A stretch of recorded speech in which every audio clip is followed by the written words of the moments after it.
হেফাজত ইসলাম বাংলাদেশের পক্ষ থেকে যে মহাসমাবেশে ডাক দিয়েছে, এখানে হাজার হাজার মানুষের ঢল নেমেছে।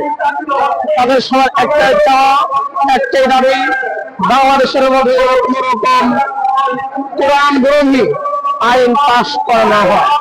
যদি কোরআন বিরোধী আইন পাশ করা হয়, তাহলে সমস্ত বক্তাদের দাবি হলো এদেশের মধ্যে বিদ্রোহের আগুন জ্বলবে।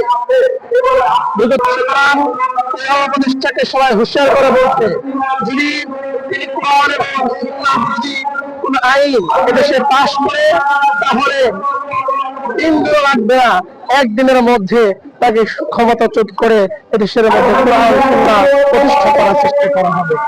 এজন্য সমস্ত মানুষদেরকে বলা হচ্ছে, প্রতিটা ইমানদার ব্যক্তির দায়িত্ব যেন এই কথাগুলো সবাই বুঝে জানে এবং যে পদক্ষেপ নেয় আলেমদের সঙ্গে যেন একমত থাকে এবং সর্বক্রমে সর্বস্তরে যেন কোরআন এবং সুন্নাহ অনুযায়ী দেশ শাসন করা হয়, সেই জন্য সবাই সচেষ্ট থাকবো এবং সতর্ক থাকবো যেন কোনোভাবে এই বাংলাদেশের মধ্যে কোরআন বিরোধী আইন পাশ না করা হয়।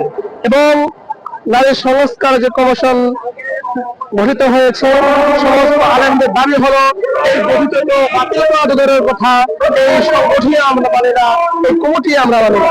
সুতরাং কমিটি যখন মানা হচ্ছে না, তখন তা বাতিল করার কোনো প্রশ্নই আসে।